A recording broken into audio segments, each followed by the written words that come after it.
Uzun ve yorucu bir yolculuğun ardından Kalaş Vadisi'ne ulaştım arkadaşlar. Namı diğer Kafiristan'dayım.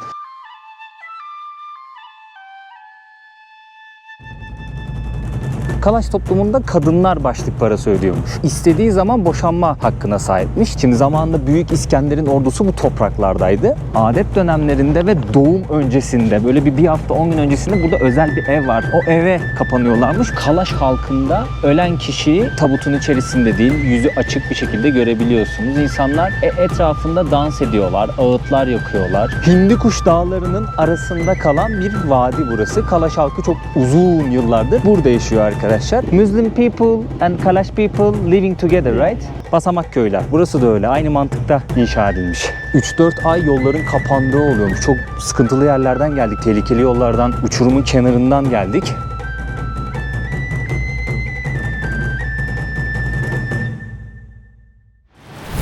Pakistan'dan herkese selamlar arkadaşlar. Şu an Peşaver şehrindeyim. Dilaver Han isminde bir otobüs firması var. Onun terminaline geldim. Pakistan'da her otobüs firmasının kendine ait bir terminali var. Bu da Dilaver Han firmasının terminali. Yolculuğumuz Kafiristan'a. Peşaver'den ayrılıyoruz. Afganistan sınırına daha da yaklaşacağımız dağlık bir bölge olan Kafiristan bölgesine gideceğiz.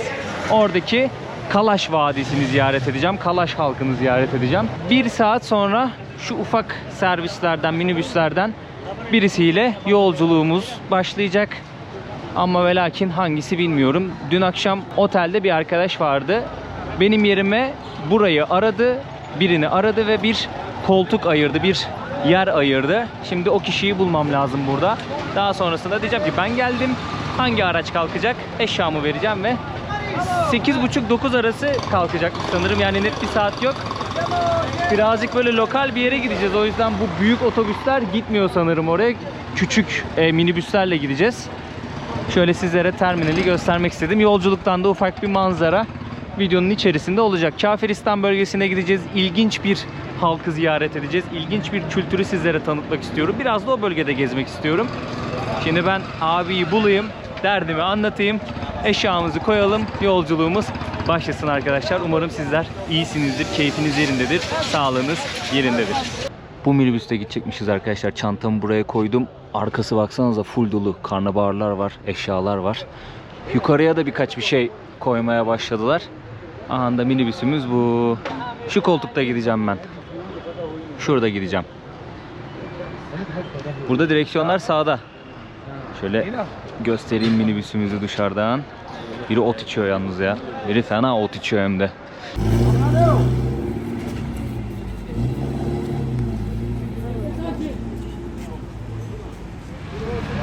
Yola çıktık arkadaşlar. Şu an tam olarak saat 8.30. İyi, 9'a kalmadık.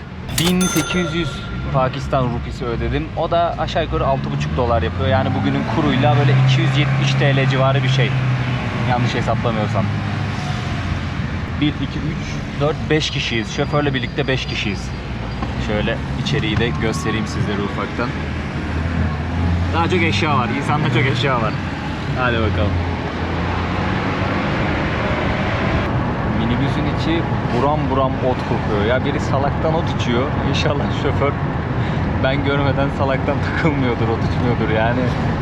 O içerse büyük sıkıntı. O içmesi de kim içiyorsa içsin yani. Burada şimdi başımıza iş almayalım ya.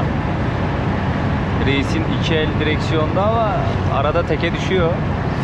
Böyle ben kafayı sola mola çevirdiğimde, yola odaklandığımda inşallah hafif vurmuyordur yani. Mola verdik arkadaşlar. Saat şu an 23.12. Böyle bir dinlenme tesisinde durduk. Bir şeyler yiyor insanlar. Tuvalet ihtiyacını vesaire karşılıyor. Ayaklarını açıyor. Yükseliyoruz bu arada. Dağa doğru çıkıyoruz. Bayağı yükseliyoruz. O yüzden hava inanılmaz soğudu. Yani bir yandan alttan motorun sıcağı vuruyor. Bir yandan üstten esiyor. Cam kapanmıyor. Böyle üşüsem mi, ısınsam mı karar veremedim yani.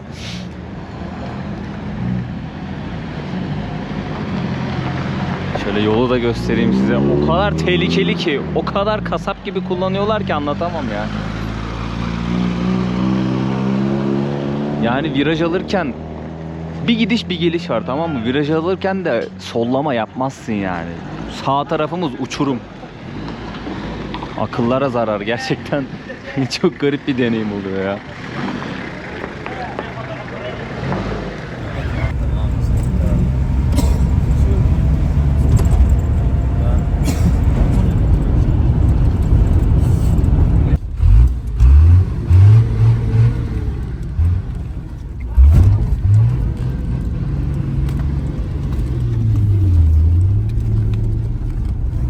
Galden surta.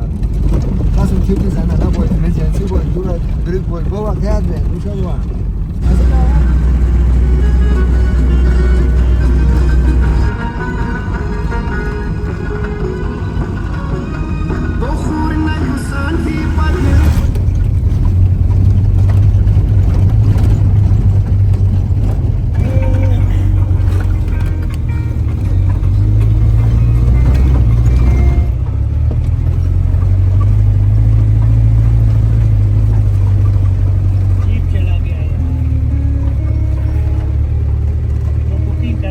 Uzun ve yorucu bir yolculuğun ardından Kalaş Vadisi'ne ulaştım arkadaşlar. Namı diğer Kafiristan'dayım. Buraya Kalaş halkıyla tanışmaya geldim. Tanışabilirsem, onlarla konuşabilirsem çok mutlu olacağım. Kültürlerini görmek istiyorum ve sizlere de aktarmak istiyorum. Burası Kalaş Vadisi olarak geçiyor. Şu an bulunduğum yer Kalaş Vadisi olarak geçiyor. Hindikuş Dağları'nın arasında kalan bir vadi burası. Kalaş halkı çok uzun yıllardır burada yaşıyor arkadaşlar. Arkamızdaki dağların diğer tarafı Afganistan. Yani birazcık mesafe kat etmeniz gerekiyor. Afganistan tarafına ulaşacaksınız. Aslında orası da Kafiristan olarak geçiyor ama zorla Müslüman yapılmış oradaki halk. Geleneklerini, inançlarını bırakmak zorunda kalmışlar. O yüzden Nuristan olarak adlandırıyorlar şu an. Yani nur kazanmış yer anlamında. Burası da kafirlerin ülkesi aslında. O yüzden Kafiristan diyorlar. Yani bu dışarıdaki insanların verdiği isim. Buranın halkı buraya Kalaş Vadisi diyor. Halkın ismi de Kalaşlar. Etrafımdaki dağları göstermek istiyorum arkadaşlar. Hindikuş Dağları'nın arasındayız. Sağımızda solumuzda Hindikuş Dağları var. Ta Afganistan'ın merkezinden bir yerlerinden başlayıp Pakistan'a kadar uzanan bir sıra dağ arkadaşlar Hindikuş Dağları. Kabil'i gezerken de görmüştük. Kabil Celalabad arasındaki yollarda da görmüştük. Ta buralara kadar uzanıyor Hindikuş Dağları. Çok güzel bir hava var. Tam böyle gezebileceğimiz güzel bir hava var ama sabah inanılmaz soğuktu. Özellikle gece böyle sabaha karşı gün doğmaya yakın bir an vardır ya, böyle gecenin en karanlık olduğu an. İnanılmaz bir soğuk vardı.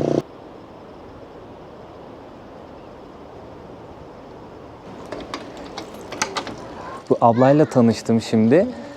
Kalaş kadınlarının geleneksel kıyafeti arkadaşlar. Bakın burada da iki kız ve annesi geliyor. Kalaş kadınlarının geleneksel kıyafeti bu şekilde oluyor arkadaşlar. What is this name? Susu. Susu. Susu. Bunu sürekli takıyorlar. Sadece akrabalarının, çok yakın akrabalarının, aile üyelerinin yanında onu çıkarıyorlarmış. Şal. Üzerine attıkları da şal. Böyle kolyeleri var. Kolye takıyorlar. Renkli renkli kolyeli takıyorlar. Etekleri de renkli renkli. Ha bakın kız çocuğunun da üzerinde kıyafetler çok benzer. Kupas. Kupas. Kupas. Kupas. İsimleri bunlar arkadaşlar. İran. Bu ne? İran. İran. Biran. What is your name? İran. My name is Naina. Naina. My name is Burak. Nice to meet you. Gel tokalaşalım. Nice to meet you. How old are you? How old are you? Yes. Çok sevindi bak, utanıyor ya. Abladan izin aldım video çekmek için. Genelde kadınlar birazcık utangaç oluyor. Ablanın dükkanı var burada. Bu kıyafetleri satıyor. Bu kolyelerden satıyor. Boncuklardan, işlemelerden satıyor. Bu şekilde geçimini sağlıyor. Şöyle göstereyim bakın. Bu kafalarına taktıkları sasuydu galiba, yanlış hatırlamıyorsam ismi. Onun arka tarafındaki kısmı, yani şu arka tarafına sarkan kısmı bu şekilde, böyle örgü gibi düşünün, saç örgüsü gibi düşünün. Çok güzel duruyor. Bunlar da sanırım küçük kız çocukları için. Party. What is your name? İran. Your name? Madam. Kuybigim. Uybegim. My name is Burak. Burak. I'm from Turkey. Türkiye. You're Kalash. Nice to meet you. How old are you? House. Old are you? Or Your age? Ben 32, 32. Sen kaç yaşındasın da abla? Umur. Aha. Kaç yaşındasın? Umur. Aha. Ne canım? Değil mi?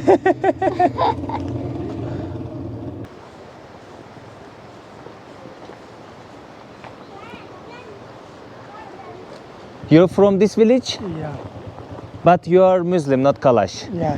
Muslim people and Kalash people living together, right? And how is the population? How many people live in this area? In this area, almost 4 to 5,000 people. 4 to 5,000. Muslim and Kalash mix. Half. Yeah, this is Kailash village, but Muslim also living here. There are some different villages, right? Yeah. Between like Yeah. mountains. 6, 7 villages. 6, 7 villages. Totally 4, 5,000 people living. Yeah.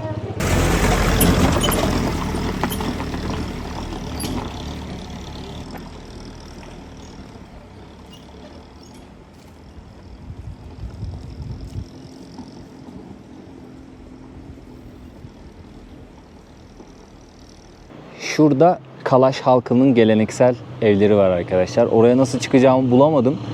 Bir patika bir yol bulamadım. O yüzden buradan gösteriyorum sizlere. Geleneksel evleri var. Genelde dağın yamacına kuruyorlar evlerini. Çünkü burası dağların arası. Dik bir arazi. O yüzden dağların yamacına kuruyorlar ki onlar için daha güvenli olsun. Abla çok tatlıydı ya. Onunla tanıştım. Kalaş kadınlarının nasıl giyindiğini ve kıyafetlerinin ismini de ablanın sayesinde öğrenmiş olduk. Bir de kendime hatıralık aldım, o kadınların kafasına taktığı susi demişti galiba abla. Ondan aldım bir tane hatıra kalsın diye. Çocuklar tarlada top oynuyor. Dünyanın neresine gidersem gideyim çocuklar futbolu çok seviyor ya. Bayağı seviyorlar. Dur atayım ben sana. Hop. Kale yapmışlar bir de, bir tane çubuk dikmiş, bir tane oraya da odun parçası koymuş. Sen kaleci misin? He? Kafa sallıyor, anladı sanki beni. Bu dağların arkasında da yaşayan Kalaş halkı var. Nuristan bölgesinde, Afganistan sınırları içerisinde kalan. Onların nüfusu nedir bilmiyorum. Buranın nüfusu abimizin söylediği gibi arkadaşlar. Kalaşlar dünya üzerindeki en ilginç halklardan bir tanesi arkadaşlar. Kendi adlarına yapılmış bayağı bir belgesel var. İzleyebilirsiniz, daha detaylı araştırabilirsiniz. Şöyle bir tez var. Bazı araştırmacılar Kalaşların, şimdi zamanında Büyük İskender'in ordusu bu topraklardaydı. O ordudaki bazı askerler dönemin şartları artık neyi getirdi bilmiyorum ama burada kalmışlar. Ve onların torunu olduğunu düşünüyorlar Kalaşların. Bunu düşünmelerinin bir sebebi de Kalaşların birazcık görünüşü farklı. Bu yöre halkına benzemiyor. Sarışınlar, renkli gözlüler. Öyle bir düşünce atmışlar ortaya ve bu tezi savunuyorlar ama bir kanıt yok. Bir kanıt yok. Yani netleşmiş bir şey yok. Sadece bir düşünce arkadaşlar. Bu bölgelerde yaşıyorlar. Dağın yüksek rakımlarında yaşıyorlar. Gördüğünüz üzere zaten çevremizde bakın burada da geleneksel evler var. Oraya çıkabilirsem çok güzel olur aslında ya. Soracağım birilerine, belki izin verirler oraya çıkmama. Tarımla ve hayvancılıkla uğraşıyorlar. Şu an dünyanın birçok yerinden bu bölgeye turist de geliyordur. Bazı yerlerde böyle guest house'lar var. Oteller var. Gelip burada konaklayabilirsiniz. Birkaç tane guest house'a fiyat sordum. 1000 rupiye de var, 2000 rupiye de, 3000 rupiye de konaklayabileceğiniz yerler var arkadaşlar. Ama odaları kontrol ettiğimde bayağı bir pisti yani. Tozlu, pisti, sular yoktu. O yüzden dedim ki bir gezeyim, bir dolaşayım. Bakayım yani günü burada baktım bitiremiyor gibiyim. Hani buralara doyamadım, manzaraya doyamadım, insanlarla tanıştım. Burada kalmak istedim. Burada kalırım, olmazsa Çitral var, ana merkez. Büyük şehir. Ya büyük şehir dediğim bu bölgedeki en büyük yerleşim yeri orası. Oraya giderim, ya orada kalırım ya başka bir yol izlerim, bilmiyorum artık. Bakın burada Aniş köyü yazıyor. Aniş çıkabilir miyim acaba? Okey. Şükriye. Aniş köyü var. Burası da Kalaş köyü. Şöyle yukarı doğru çıkalım. O evlerin olduğu yer. Dediğim gibi tarımla uğraşıyorlar, hayvancılıkla uğraşıyorlar. Büyükbaş, küçükbaş. Ama daha çok keçiyle ilgilendikleri yazıyordu internette. Bir tane belgesel izledim hatta. Keçi yetiştiriciliği yapıyorlarmış genellikle. Şöyle evlerin olduğu tarafa doğru çıkalım. Geleneksel evleri de ahşaptanmış bu arada. Burası çok çetin bir coğrafya, onu da söyleyeyim. Yani 3-4 ay yolların kapandığı oluyormuş. Çok sıkıntılı yerlerden geldik, tehlikeli yollardan. Uçurumun kenarından geldik. Toprak kayması oluyor, taş düşüyor. İşte kar yağıyor, yol kapanıyor vesaire. O yüzden 3-4 ay Çitrale, o ana yerleşim yerine ulaşamadıkları oluyormuş. O yüzden 2 aylık, 3 aylık, 4 aylık kış şartlarında erzak depoluyorlarmış evlerine.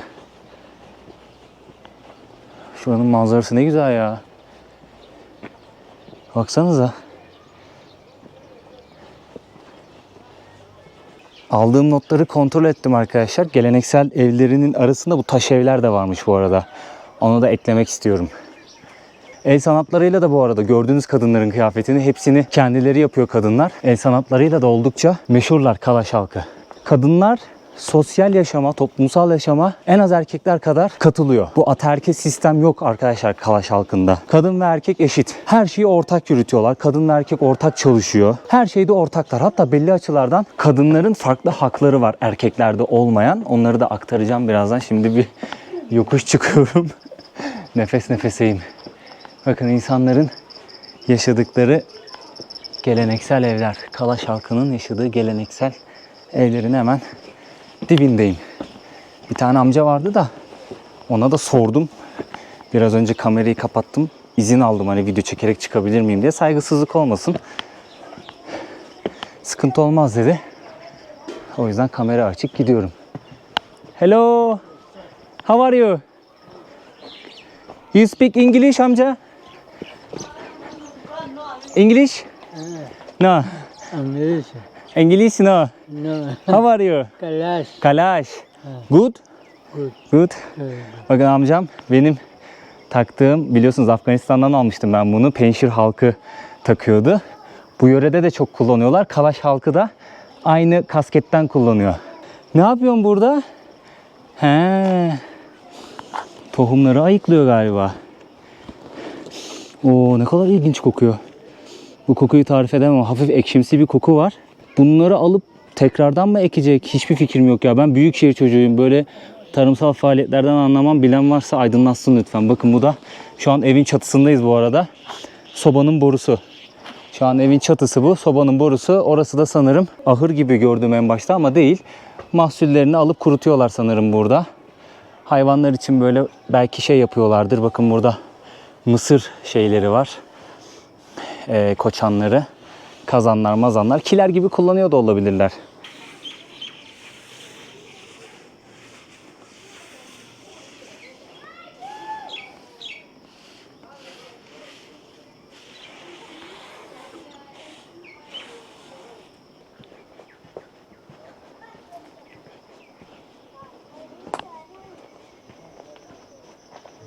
This is village. Village. Yes. Kalash village. Yes. And name Anish. Anish. Anish. Yes. You born here, right? Yes. Yes. So you are Kalash. Yes, I am Kalash with it. In internet it says you are coming from the great Alexander time. Your grandfather's father. Yes. Yes. Is it correct? Yes. Correct. Yes. This is a village. 1 home, 2 home, 3 home. Oh, it's all home like steps. Yes. Yes. Step is home. Okay, thank you. How to say thank you Kalash language? Merbani. Merbani. Merbani. Is Kalash language? Yes. Merbani. Okay, Merbani. Bu Merbani. Bu Merbani. Bu Merbani. Bu Merbani. Sanırım çok teşekkür ederim gibi bir şey Kalaş dilinde. Kalaşamun idi sanırım Kalaş halkının konuştuğu dil. Ne yapıyorsun, iyi misin? Yorgun bakıyorsun sen de. Gel. Sen de yorgun bakıyorsun. Gel.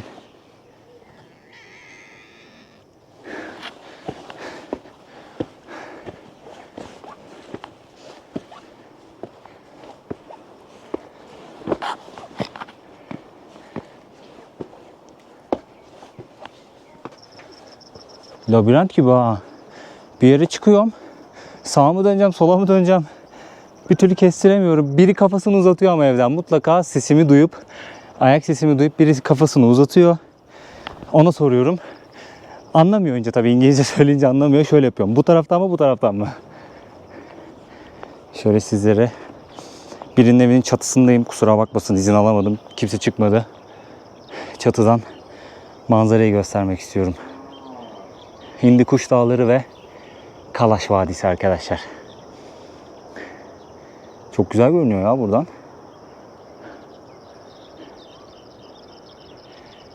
İran'da bir köy ziyaret etmiştik. Ta yıllar önce, hatırlıyorsunuzdur belki. Hatta 2 tane öyle köy ziyaret etmiştik ta. İlk İran seyahatimde bir de ikinci İran seyahatimde, ikisinde de birer tane köy ziyaret etmiştim böyle. Bir evin çatısı diğerinin bahçesi oluyor. Basamak köyler. Burası da öyle. Aynı mantıkta inşa edilmiş. Aşağıdan nehir geçiyor. Onun sesi var. Kuşların sesi var. Dağların manzarası. Karşıda da evler görüyorum.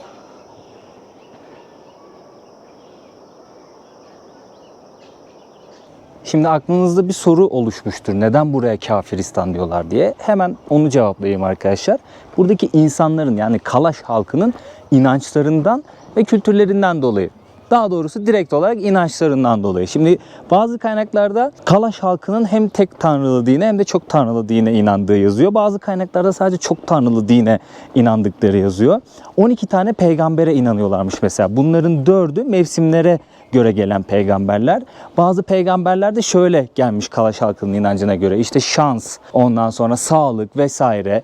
Bunun gibi belli başlı konular üzerine peygamberler gelmiş. İnanç bu şekilde. Böyle olunca da yöre halkı buradaki insanları kafir olarak adlandırmış ve kafirlerin ülkesi anlamına gelen Kafiristan demişler buraya. Hello, how are you? Fine, and you? I'm good, thank you. You speak English? Little. What is your name? My name is Jamal Bibi. Cemal Bibi, Burak. Nice to meet you. So nice to meet you. I'm from Turkey. Turkey. Yes. From Turkey. You know Turkey? Not. No, not. I listen. Okay, this is a Kalash village, right? Yeah, this is Anish village. Anish village. Yeah. And how many people living in Anish village? In you're living, I don't know, because the house is 60 house. 60 house in here. Okay. Kalash house. And you born here and you live in here, right? For all your... I am married in another village. Okay, I understand. So nice to meet you. Nice to meet you too. Have a good day.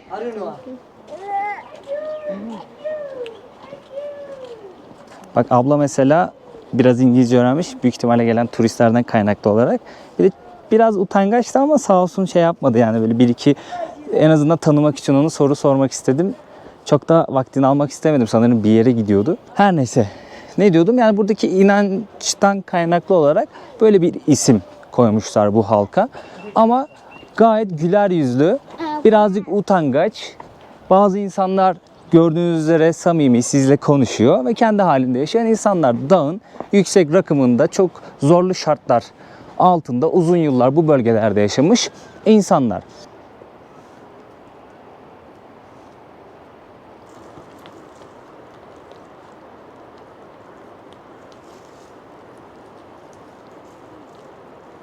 Kalaş kültüründe kadınların yeri oldukça önemli arkadaşlar. Özgür ve saygın bir konuma sahip Kalaş kadınları. İstedikleri kişiyle evlenebiliyorlarmış ve evlenirken normalde erkek başlık parası öder ya, Kalaş toplumunda kadınlar başlık parası ödüyormuş. İstediği zaman boşanma hakkına sahipmiş. Diyelim ki bir kadın boşandı. İstediği erkekle tekrardan evlenebiliyormuş. Yani toplum nezdinde ayıplanmıyormuş, dışlanmıyormuş. Kadına bayağı bir değer veriyorlar arkadaşlar. Toplum içinde özgür davranıyor. Gülmesi, dans etmesi, eğlenmesi çok normal ve sıradan olarak karşılanıyor. Mirasta pay hakkına sahip. Şimdi çevredeki toplumları incelediğimizde bir yanımız Afganistan, bir yanımız Pakistan ve buradaki toplumların çok büyük bir çoğunluğunun Müslüman olduğunu düşünürsek ve o kültürü düşünürsek Kalaş kadınları onlara kıyasla bayağı bir özgün kalıyor. Yani bunu çok net bir şekilde söyleyebiliriz. Şimdi kadınların belli başlı kurallara da ama uyması gerekiyor. Mesela bunlardan bir tanesi adet dönemlerinde bir eve girmeleri. Adet dönemi olduğunda burada bir polis abi var. Şimdi bir durumdan bahsedeceğim size. Ben Peşaver'den o minibüse bindiğimde beni direkt Çitrel diye bir yere götürmesi gerekiyordu ama Duruş diye bir yerde durdu minibüs, tamam mı? Ben uyuyordum. Uyandırdılar beni. Dediler ki geldik. Haritadan bakıyorum Çitrel'de değiliz dedim. Duruş diye bir yerdeyiz. Daha gelmemişiz. Daha bir saat yolumuz var. Polis geldi. Dedi ki bu araba dedi buraya kadar geliyormuş. Sen dedi burada inmek zorundasın. Bu Çitral'e kadar gitmeyecekmiş. Dedim bana Çitral'e gideceklerini söylediler. Ben ona göre hani bilet aldım, para ödedim. Ona göre bindim. Araba ayarlayacağız senin için. Merak etme, ben dedi burada senin güvenliğinden sorumluyum. Yol boyunca bu arada belli noktalarda asker kontrolü oluyor. Pasaportumu alıyorlar, vizemi alıyorlar, fotoğraflarını çekiyorlar. WhatsApp gruplarından gideceğim bölgedeki sorumluya iletiyorlar. Sistem bu şekilde. Pakistan'ın bu bölgesinde sistem bu şekilde arkadaşlar. Yani turisti inanılmaz gözetiyorlar ve koruyorlar. Başına bir şey gelmemesi için sürekli birileriyle iletişim halindeler. Çünkü bir bölgeden bir yerine gidiyorsun. Arada bir şey oldu, kaçırıldın, saldırıya uğradın, herhangi bir şey olabilir. Sorumluluğu biri üstleniyor yani. Bu abi de buranın sorumlusuymuş. Her neyse Duruş'taki o polis görevli abi beni bir yere işte Çitral'deki görevliye yönlendirdi. Çitral'e iner inmez o görevli karşıladı beni. Polis bunların hepsi. Daha sonrasında oradaki abi de fotoğraflar hep çekiliyor. Benim de fotoğrafımı çekiyorlar. Pasaportun da, vizenin de. Bakın işte Burak geliyor, haberiniz olsun. Otobüs şeye bindirdik, taksiye bindirdik. İşte şu kadar dakikada aşağı yukarı şurada inecek. Hep haber gidiyor ve beni karşılıyorlar. Bu abi beni burada karşılamadı ama. Herhalde ben ya erken mi indim, başka bir yerde mi indim bilmiyorum. Gezerken buldu beni. Ben dedi senin buradaki sorumluluğum dedi. Geldi sağ olsun. Şimdi fotoğrafımı çekti, pasaport ve vizenin. Ya böyle bir durum var. Haberiniz olsun. Türkiye'den diyelim geldiniz buraya, ziyaret Turkey, I ettiniz. love Turkey. You love Türkiye. I love Turkey. Teşekkürler abi. Şükriye. My favorite country. Şükriye abi. Maşallah Müslüman. Şükriye abi, teşekkürler. Thank you. Sağ ol. Very good. What is your name abi? Şakir. Şakir, Burak. Şakir. Çok memnun Burak, oldum abi. Burak, Sağ ol. Burak. Böyle bir prosedür var, haberiniz olsun. Hepsi çok sıcakkanlı, bayağı böyle yardımseverler. Durum budur. Bayağı bir güvenliğinizi burada önemsiyorlar. Gezdiğimiz yerler malum aslında güvenli ama yine de sizin başınıza bir şey gelmemesi için her adımı atıyorlar arkadaşlar. Kendilerine teşekkür ediyorum. En son ne diyordum? Şeyi anlatıyordum. Adet dönemlerinde ve doğum öncesinde böyle bir hafta 10 gün öncesinde burada özel bir ev var. İsmini unuttum şimdi. O eve kapanıyorlarmış. Bunun amacı da hani ayıp olarak gözüktüğü için değil, kutsal bir şey olduğu için. Böyle şey yapıyorlarmış, inanıyorlarmış ve o yüzden adet dönemlerinde ve doğumdan işte kısa bir süre önce, bir hafta 10 gün gibi kısa bir süre önce o evde erkeklere görünmemesi gerekiyormuş. O evde kalıyorlarmış. Böyle de bir kültür var arkadaşlar. Bunu da aktarmış olayım sizlere. İlginç bir halk. Özellikle kadınların toplumdaki yeri Kalaş kültüründe takdire şayan. Dans ediyorlar. Yani bir cenaze törenleri var mesela. Onu da aktaracağım sizlere. Videonun sonuna kalsın o da. Yani şimdi şu köye bir gidelim de bakalım, belki orada birileriyle tanışırız. Belki onlara sorarız, belli olmaz. Baksanıza ya, sarışın masmavi gözü vardı çocuğun ha. Hatta bir ara Yunanlar da sahiplenmiş buradaki halkı. Yunancadan kelimeler falan varmış galiba Kalaş dilinde.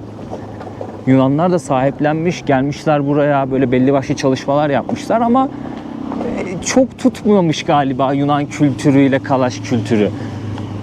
Yine bir belli noktalarda benzerlik vardır da belki küçük bir orandır. Yeah, muka motor ni sewa. I'm good, how are you? Müslüman moşe na Türkiye. Ne rumbuna da. Can. Arkadaşlar bir camiye geldik şimdi. Şurası bir cami. Erkekler burada yavaş yavaş toplanmaya başladı. Bir cenaze varmış. Birazdan cenaze namazı kılınacakmış. Daha sonrasında defin işlemi olacak. Polis abi beni buraya getirdi. Dedi ki yani bu dakikadan sonra yanında hep ben bulunacağım dedi. Benim dedi bu cenazeye katılmam gerekiyor. Sen de burada bulun. Sonrasında dedi hani beraber dolaşırız. Nereye gitmek istiyorsan ben dedi seni bindirir gönderirim. Benim dedi bu görevim. Tamam dedim ben de. Dedi burayı da video çek dedi. Göster dedi, videonda olsun dedi. Ben de yani ayıp olur diye şey yapmamıştım başta. Çünkü cenaze var, insanların acısı var. Matem günü. Bir de ayıp olur yani. Ama abi yaptı, ısrar etti. O yüzden ben de size bilgiyi vereyim dedim. Videonun sonunda Kalaş halkının cenaze ritüeliyle ilgili bilgi vermek istiyordum. Bir Müslüman cenazesine denk geldik. Burayı bir yapalım. Buradaki işleri halledelim. O konu hakkında da bilgi vereceğim arkadaşlar.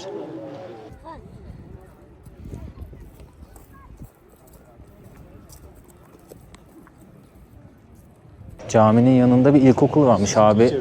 Burayı göstermek istedi bana. Öğretmenmiş bu arkadaşlar. Selamünaleyküm. How are you? Selamünaleyküm abi. How are you? Selamünaleyküm. Bıra. Hey, Malgir Turkish. Burası şöyle sınıfı da göstereyim. Kenay izin alalım da. Öğrenciler burada eğitim görüyor arkadaşlar. Dedim ya yan yana böyle ufak ufak köyler var. Vadide. Bu da o köylerden bir tanesi. Burada şöyle bir kara tahtaları var diklemesine. Bu silgileri. Burada tebeşirler var. Çocukken tebeşir yalardık. Ateşimiz çıksın da hoca bizi eve göndersin diye öğretmen. Kafalara bak.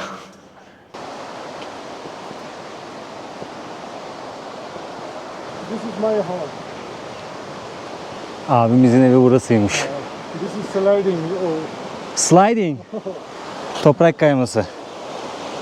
Bulunduğumuz bu coğrafyanın en büyük sıkıntılarından bir tanesi. İnsanlar evlerine ulaşamıyor işte toprak kayması olduğunda, kar yağıp yolu kapattığında aylarca dış dünyayla bağları kesiliyor. Bahçesi güzelmiş ama baksanıza. Cenaze namazı kılındı. Abinin evine doğru geldik şimdi. Kalaş் halkının cenaze töreninden birazcık bahsetmek istiyorum. Birazcık farklı bir kültürleri var. Kalaş் mezarlığı burada bulamadım. Bulsaydım göstermek istiyordum size eğer izin verselerdi tabii ki ve ben bulsaydım. Kalaşь halkında ölen kişiyi açık bir şekilde bir tane özel alanları var. Cenaze törenlerini düzenledikleri. Oraya getiriliyor. Tabutun içerisinde değil, yüzü açık bir şekilde görebiliyorsunuz. İnsanlar etrafında dans ediyorlar, ağıtlar yakıyorlar. Eğer ölen kişi erkekse kırmızı bayrak sallıyorlarmış dans ederken. Bunun sebebi de şu, ölen erkeğin onurlu ve saygılı bir yaşam sürdüğünü belirtiyormuş bu kırmızı bayrak. Bu insan iyi bir insan. Bunu anlıyormuşsunuz o kırmızı bayraktan. Dans ediyorlar, ağıtlar yakıyorlar. Yani birazcık farklı bir cenaze ritüelleri var. Cenaze ritüelinin belli bir noktasında o kişiyi tanıyanlar onunla ilgili hikayeler anlatıyor. Bunun sebebi de şu. Ölen kişinin ruhunu onurlandırıyorlar aslında. Daha huzurlu bir şekilde öteki dünyaya varmasını, diğer bir yaşama varmasını sağlıyorlarmış bu vesileyle ve ölen kişinin iyi bir yere gittiğini düşünüyorlar. Hatta tabuta koymamalarının sebebi de buydu sanırım. Yani hani o rahatlıkla o yere ulaşabilsin diye. Onu çok hatırlamıyorum şimdi, yalan olmasın. Kadınlar ve erkekler cenaze töreninde aynı anda bulunuyor. Aynı anda dans ediyor. Ölen kişinin yanına meyveler bırakılıyormuş. Belli bir miktar para bırakılıyormuş. Sonrasında cenaze töreni bittikten sonra o meyveler alınıp yeniliyormuş. O paranın toplanıp yemek yapıldığı ve tüm köye dağıtıldığını, beraber yenildiğini okudum. Böyle bir kültür arkadaşlar. Cenazeyi gömme sırasına geldiğimizde ise şununla karşılaşıyoruz. Sadece mesela erkek diyelim, ölen erkekler alıyor. Sanırım kadını da erkekler alıyor. Mezarlığa götürüyor. Eskiden komple açık bırakıyorlarmış. Sonra vahşi hayvanlar yiyormuş bu sanırım. Yani saldırıyorlar doğal olarak. Yiyorlarmış bu ölü bedenleri. Ondan sonra ona bir çözüm bulmuşlar. Yine açık bırakıyorlar. Sadece üstüne şey yapıyorlar, böyle tahta çakıyorlar ki hayvanlar zarar vermesin diye. Ama gömme yok. Kalaşь mezarlıkları bu şekilde oluyormuş. Böyle bir kültür arkadaşlar. İlginç bir kültür. Eğer denk gelebilseydik şey yapmak isterdim, yani göstermek isterdim. Bu cenaze ritüeline katılabilmek çok büyük lütuf aslında. Çünkü dış dünyaya hemen hemen kapalı bir halk. Belli başlı belgeselciler sadece gidip onları çekebildi. Belli başlı ayinlerini, işte inançları gereği yaptığı ritüelleri, cenaze ritüellerini, festivallerini belli başlı belgeselciler sadece gidip çekebildi. Mesela Coşkun Aral da onlardan bir tanesi. Mutlaka izleyin onun belgeselini. TRT belgeselde de bir tane Kalaşь halkının kültürünü anlatan bir belgesel vardı. Mutlaka izleyin. Daha güzel bir hikaye akışıyla, çünkü direkt işin içindeler. Direkt kişilerle kontak sağlayıp bunu yapabiliyorlar. Ne yazık ki ben o kontakları sağlayamadım, yani buna birazcık üzülüyorum ama elimden gelen bu. İlginç bir kültür arkadaşlar. Gerçekten çok ilginç bir kültür. Burada bulunmak çok güzel. Çok uzun zamanlardır bildiğim bir halktı. Çünkü belgesellerini çok önceden izledim.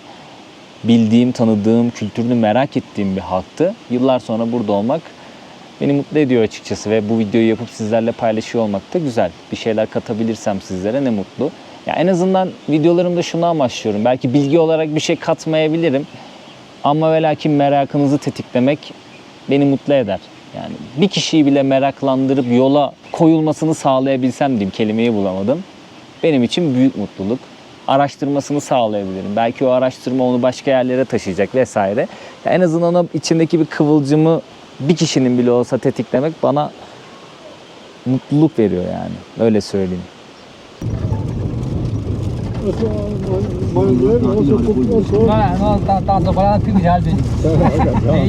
Arkadaşlar arka tarafta bir şey kaldı.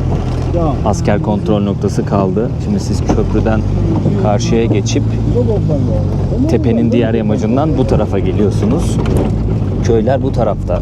Telefon düştü bir saniye. Burada kontrol oluyor. Pasaportunuzu kontrol ediyorlar. Ve giriş ücreti alıyorlar. Turistler 500 rupi, yani 2 dolar bile değil, ücret ödüyor girerken. Size bir bilet kesiyorlar. Yani işte dümenden turistik bir yeri ziyaret ettiniz bileti gibi bir şey. Yani umarım halka gidiyordur o paraya. Kalaş halkına gidiyordur. Ama bilmiyorum. Hello, how are you? Foreigner. Okay. Burada silahlı askerler bekliyor her yerde. Yani süper bir güvenlik önlemi almışlar. Her noktada yani. Sürekli bir kontrol, bir şey. Sıkıntılı coğrafyaları biliyorsunuz.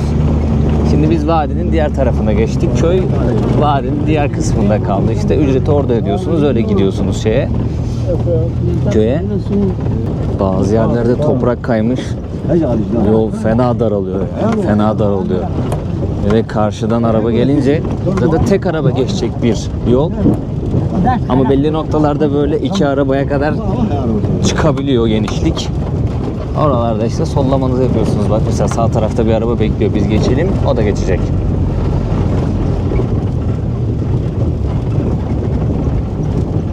Arkadaşlar burası Chitral'in otobüs terminali, taksi terminali. Siz Peşaver'den ya da başka bir yerden Kafiristan'a gitmek istiyorsanız öncelikle Chitral'e gelebilirsiniz. Buradan taksiler var, paylaşımlı taksiler. Onlara biliyorsunuz Aniş köyüne gidebilirsiniz ya da Bumbarat köyüne gidebilirsiniz. Direkt olarak Kafiristan'a gitmiş oluyorsunuz. 500 rupi ödemeniz gerekiyor direkt giderseniz. Ama bazen direkt taksi olmuyor. Chitral'den Ayun diye bir köye gidiyor. O buradan 200 rupi.